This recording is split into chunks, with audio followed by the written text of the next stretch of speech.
तो अब हम लोग शुरू करेंगे टाइप्स ऑफ रिलेशन, जिससे मैक्सिमम क्वेश्चंस आपके एग्जाम्स में पूछे जाते हैं और बहुत ज़्यादा बच्चे कंफ्यूज रहते हैं ये पॉइंट में टाइप्स ऑफ रिलेशन में कि रिफ्लेक्सिव रिलेशन किसे कहते हैं, साइमेट्रिक रिलेशन किसे कहते हैं और ट्रांजिटिव रिलेशन किसे कहते हैं, और एक और है इक्विवेलेंस रिलेशन। तो इक्विवेलेंस रिलेशन वैसे कुछ होता नहीं है। इक्विवेलेंस रिलेशन में क्या होता है कि ऐसा रिलेशन जो तीनों हो जाए, रिफ्लेक्सिव भी हो जाए, साइमेट्रिक भी हो जाए और ट्रांजिटिव भी हो जाए। अगर ऐसा रिलेशन होगा जो तीनों हो जाए तब हम उसे बोलते हैं इक्विवेलेंस रिलेशन। बस, तो अगर आप इसे जान लें, इसे जान लें, इसे जान लें तो इक्विवेलेंस रिलेशन भी आपका क्लियर हो जाएगा। अब क्वेश्चन है कि रिफ्लेक्सिव रिलेशन कहते किसको हैं। तो अगर बोलेगा कि रिलेशन इन ए, अगर इसे इन्होंने बोल दिया रिलेशन इन ए, तो आपको ये ए सेट दिया रहेगा। तो जो भी रिलेशन आपको दिया रहेगा, अगर मान लो कोई भी रिलेशन आपको दिया गया हो, रिलेशन आर लिखा रहेगा ऑर्डर पेयर के रूप में, उस ऑर्डर पेयर में तुम ये ढूंढने का कोशिश करना, हम यही एग्जाम्पल से तुम्हारा पूरा कॉन्सेप्ट ही क्लियर कर देंगे। बी केयरफुल हो के समझना, नहीं तो ये बहुत हार्ड लगता है बच्चों को। हमने ए एक सेट ले लिया है, मान लो फॉर एग्जाम्पल 1 2 3 4 एक एलिमेंट ले लिए। अब अगर हमको रिफ्लेक्सिव रिलेशन समझना है तो बस इतना समझना कि रिफ्लेक्सिव रिलेशन में जितना भी इसका एंट्रीज दिया गया है, 1 दिया गया है, 2 दिया गया, 3 दिया गया है, 4 दिया गया है, उसका खुद से खुद का एसोसिएशन होना चाहिए। बस खुद का खुद के साथ एसोसिएशन होना चाहिए, बाद बाकी कुछ हो या ना हो कोई फर्क नहीं पड़ता है। फॉर एग्जाम्पल हम ये कहना चाहते हैं कि इसके अंदर 1 1 आना चाहिए, 2 2 आना चाहिए, 3 3 आना चाहिए और 4 4 आना चाहिए। जो भी होगा इसमें अंदर, जो भी इसके अंदर होगा वो सारा का सारा खुद से एसोसिएट होना चाहिए।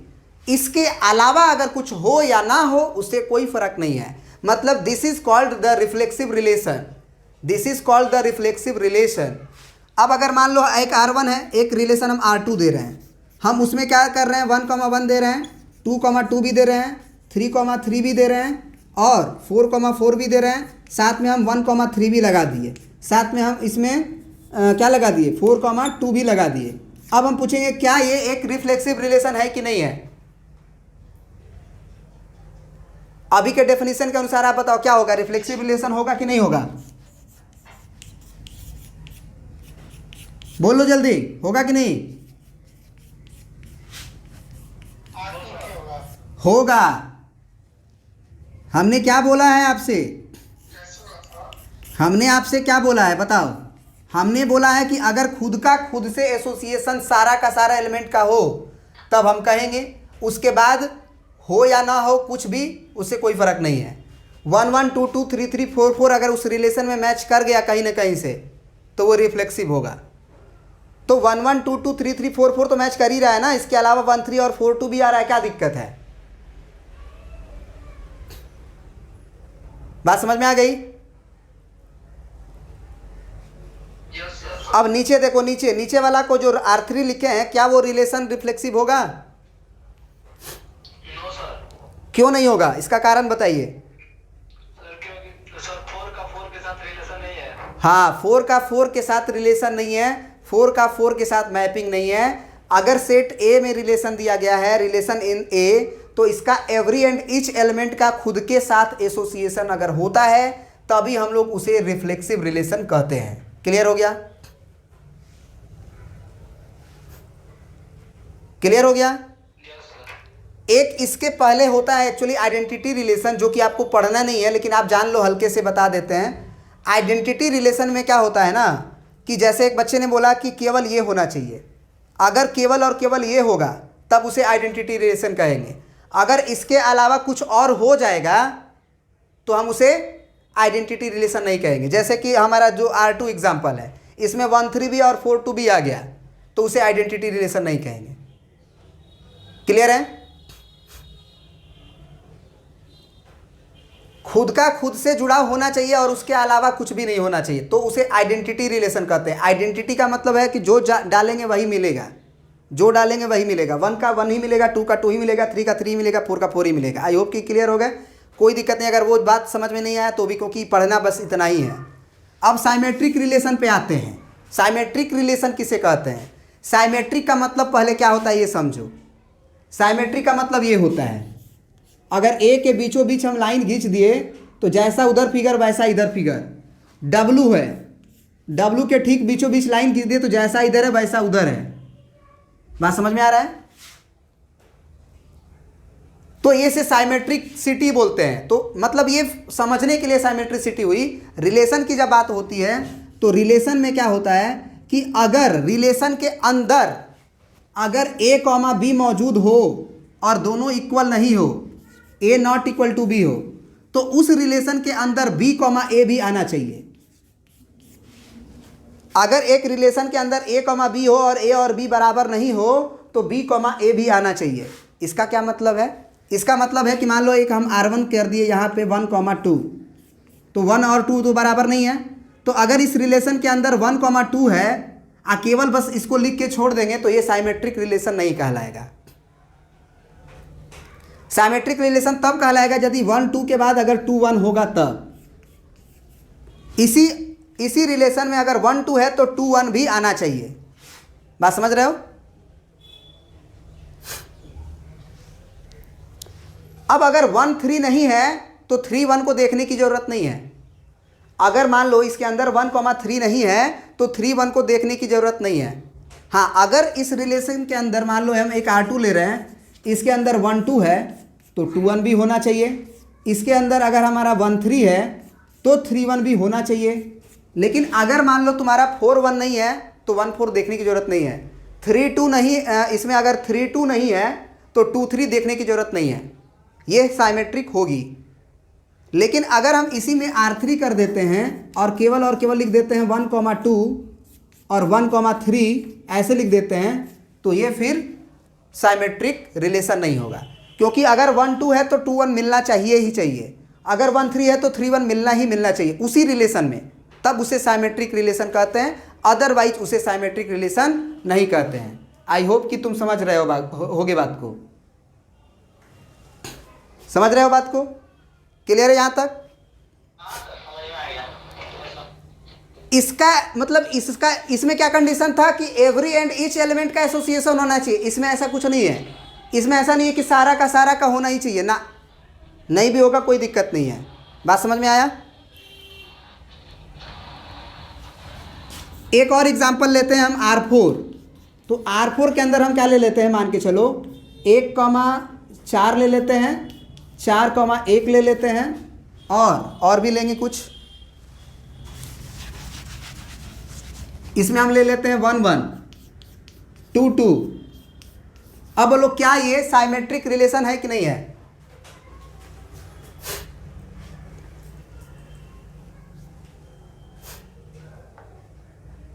क्या ये रिलेशन साइमेट्रिक है इस सेट ए में? हाँ सर, साइमेट्रिक है। साइमेट्रिक है क्योंकि 1 4 है तो 4 1 मिलना चाहिए, मिल रहा है। अगर 1 1 है तो फिर अगली बार तुम ढूंढोगे क्या? 1 1 ही ना ढूंढोगे। जैसे 1 4 ढूंढे तो 4 1 ढूंढे, 4 और 1। तो अगर 1 1 है तो फिर 1 1 ही ढूंढोगे। तो 1 1 तो एक बार सेट के अंदर आ गया तो दोबारा थोड़ी लिखते हैं, वो तो है ही। उसी तरह से अगर 2,2 है तो अगली बार भी बाद वाला 2 आप पहले वाला 2 ढूंढोगे, तो बाद वाला 2 पहले वाला 2 तो दोनों सेम है, उसमें आए ही यही। तो अगर ये दोनों सेट अगर बराबर नहीं हो तभी A, B है तो B, A ढूंढेंगे। अगर दोनों बराबर ही हो तो कोई दिक्कत नहीं है, वो साइमेट्रिक होगा। क्लियर हो गया? अब आ जाते हैं ट्रांजिटिव पे। ट्रांजिटिव रिलेशन किसे कहते हैं? ट्रांजिटिव का मतलब क्या होता है? देखो, जैसे हम हैं और मेरा एक दोस्त है, मान लो महेश। हम हैं मतलब हम मान लो किशन, मेरा एक दोस्त महेश। हमने क्या किया है, महेश का हाथ पकड़ा है। और अगर महेश जो बच्चा है अगर वो किसी दूसरे फ्रेंड गणेश का हाथ पकड़ लिया तो मुझे उस गणेश का हाथ को पकड़ना पड़ेगा। हमने बोला क्या, अगर हम महेश का हाथ पकड़े हैं और महेश किसी और का हाथ पकड़ा है तब। अगर महेश किसी और का हाथ नहीं पकड़ा है तो कोई दिक्कत नहीं है। लेकिन अगर महेश किसी और का हाथ पकड़ लिया है, मान लो गणेश का, तो मुझे गणेश का हाथ को पकड़ना पड़ेगा। मतलब क्या है इसका, देखो अगर एक रिलेशन दिया गया है तो इस रिलेशन के अंदर अगर ए कॉमा बी मौजूद है, यानी कि हम मान लो किशन है और किशन जो है वो क्या है, चलो हम नामकरण से ही कर देते हैं, वो ज़्यादा क्लियर होगा। हम बोले क्या हम बोले के किशन गणेश को पकड़ा, और अगर गणेश ने महेश बोले थे ना यार, चलो किशन ने महेश को पकड़ा और अगर महेश ने गणेश को पकड़ा है तो उसी सेट के अंदर किशन जो है वो गणेश को पकड़ा हुआ होना चाहिए।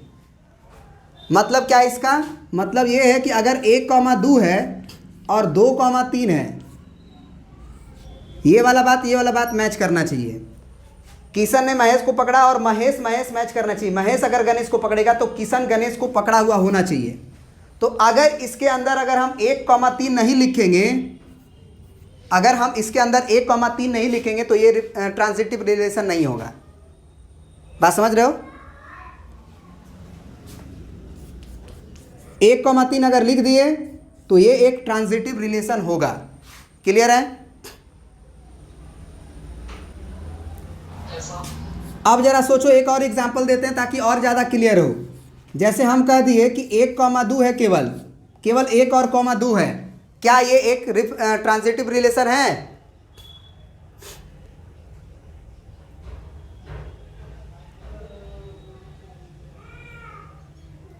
जी बिल्कुल है, ये ट्रांजिटिव रिलेशन है। हमने क्या बोला था कि मैं अगर महेश का हाथ पकड़ा हूँ और महेश अगर किसी और का हाथ पकड़ा है तब, अगर महेश किसी और का हाथ नहीं पकड़ा है तो कोई दिक्कत नहीं है, वो ट्रांजिटिव रहेगा। बात समझ गए? तो ये ट्रांजिटिव रिलेशन है। अब एक और रिलेशन मान लो ले लेते हैं, जैसे 1,2 ले लेते हैं और 2,2 ले लेते हैं। 2,2 ले लेते हैं। ज़रा बताओ क्या ये एक मतलब ट्रांजिटिव रिलेशन है कि नहीं? नहीं है सर। है। 1,2 हुआ और 2 से अगर 2 अगर जुड़ गया है, मान लो 2 सेम है, तो पहला और तीसरा इसमें आना चाहिए। यही ना कंडीशन है? तो 1 और 2 तो यही खुद ही ना है। लेकिन जरा, हाँ बस हो गया, बस कहानी हो गई, ये है ट्रांजिटिव। ठीक है ना? एक आध और एग्जांपल लें क्या ट्रांजिटिव का? एक आध और ले लेते हैं। चलो मान लो हम ट्रांजिटिव में एक रिलेशन ले रहे हैं, 1,4 2,3 और 3,2। जरा बताओ क्या ये ट्रांजिटिव रिलेशन है?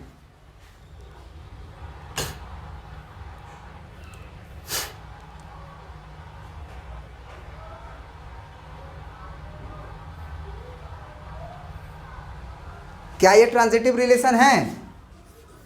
नहीं है। क्यों नहीं है? देखो, अगर 1,4 है तो सबसे पहले हम सोचेंगे कि कोई इसका एंट्री 4 से शुरू हुआ है कि नहीं हुआ है। तो 1,4 है तो 4 से तो कोई शुरू नहीं हुआ है, तो ये तो ट्रांजिटिव है। लेकिन 2 अगर 3 से शुरू हुआ है मान के चलो, तो फिर 3 से ढूंढो कि 3 से कोई स्टार्ट है क्या। तो 2,3 है से तो 3 से स्टार्ट है, तो अगर ये 3 मैच कर गया तो ये 2,2 इसमें आना चाहिए। क्या इसके अंदर 2,2 था? नहीं सर। लेकिन अगर होता तब 1,4 होता, 2,3 होता, फिर 3,2 होता, और फिर अगर हम यहाँ पे 2,2 भी लिख देते तब ये ट्रांजिटिव हो जाता। समझ रहे हो बात को? हाँ सर। तो ट्रांजिटिव क्लियर हो गया।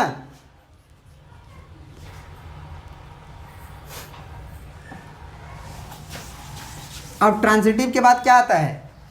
Equivalence relation. लिख लेना, इक्विवेलेंस रिलेशन। इसमें लिख लेना तुम लोग, those relation is called equivalence relation which is reflexive, symmetric, transitive, all. Such relation is called equivalence relation, which is all three relation reflexive, symmetric, transitive. Clear हो गया? हाँ सर। तो ये यही बस कॉन्सेप्ट है इसका। उसके बाद फंक्शन पे जब बढ़ेंगे तो 1 1 on 2 पढ़ लेंगे, लेकिन ये टाइप्स ऑफ रिलेशन में बस इतना ही है। अब आपको क्वेश्चंस करने हैं ज़्यादा से ज़्यादा, तो हम लोग क्वेश्चंस जो है वो कर लेंगे, ठीक है ना? आज इतना ही। ठीक है सर। Thank you.